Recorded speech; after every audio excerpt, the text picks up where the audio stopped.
बच्चों, I am your English teacher Sameera Sharik Maslat from Chand Urdu school Miraj. Today we will start page number 35 of your My English book 5. Let us learn a lot of things together. बहुत सारी चीजें एक साथ में. Read aloud and copy the phrases in your notebook. ज़ैल के फिक्रों को बुलंद आवाज से पढ़िए और अपनी बयाज में नकल कीजिए. A flight of birds.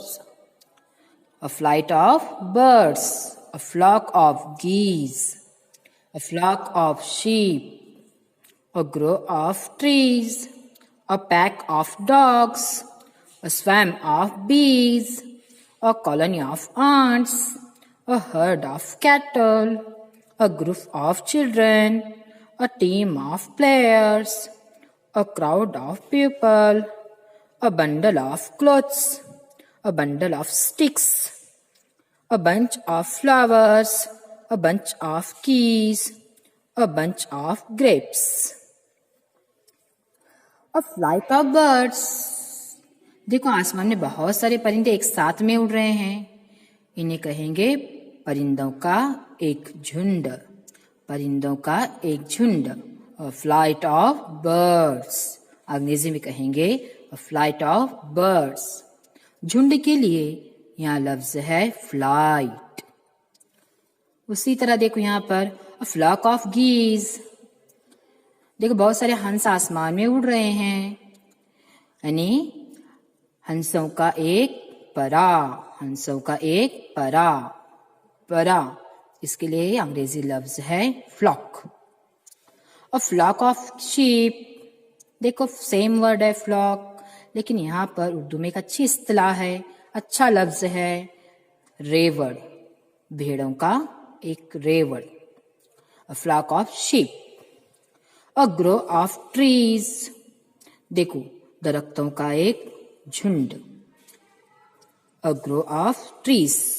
यहाँ पर झुंड के लिए लफ्ज इस्तेमाल हुआ grove. A pack of dogs. A pack of dogs. एक साथ में बहुत सारे कुत्ते यहाँ पर, तो कुत्तों की एक टोली. कुत्तों की एक टोली.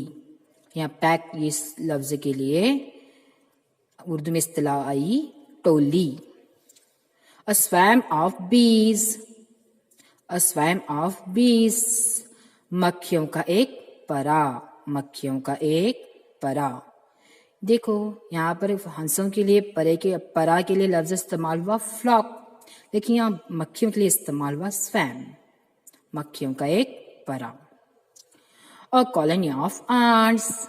देखो यहाँ पर चींटियों की एक बस्ती है. बहुत सारी चींटियां एक साथ में है, तो इसे कहेंगे अंग्रेजी में कॉलोनी और उर्दू में कहेंगे बस्ती. और कॉलोनी ऑफ आंट्स. चींटियों की एक बस्ती. A herd of cattle. बहुत सारे जानवर. बहुत सारे जानवर. या फिर जानवरों का एक गल्ला. जानवरों का एक गल्ला. गल्ले के लिए लफ्ज इस्तेमाल हुआ गल्ला के लिए heard. A group of children. देखो ग्रुप बच्चों का एक ग्रोह. बहुत सारे बच्चे एक साथ में यहाँ पर बातचीत कर रहे हैं, खेल रहे हैं. अब देखो ग्रोह के लिए लफ्ज इस्तेमाल हुआ अंग्रेजी में group. A team of players. खिलाड़ियों की एक team.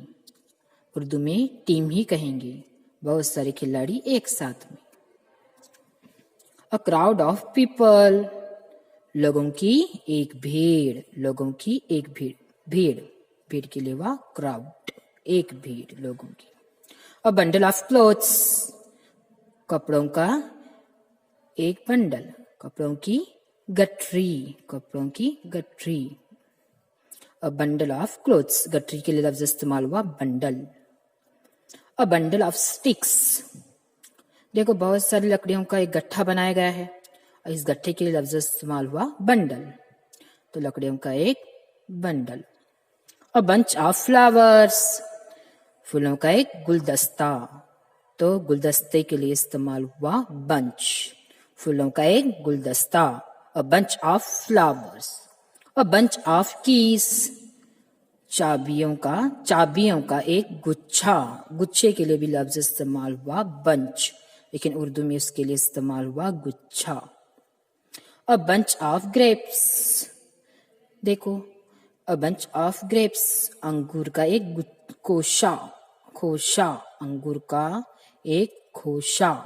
A bunch of grapes, देखो, उर्दू में एक अच्छी इस्तिलाह यहाँ पर अंगूरों के गुच्छे के लिए दी गई है, जिसे सही लफ्ज इस्तिलाह बताई गई है खोशा, अ बंच ऑफ ग्रेप्स। इसी तरह इस पे सफ़े पर तुमको बताया गया है कि उर्दू में और अंग्रेजी में किस तरह फिक्रे बनते हैं।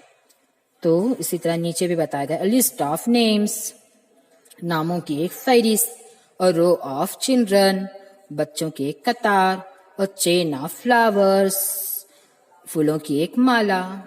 उम्मीद है आप लोगों को सफ़ा नंबर 35 समझ में आ गया होगा।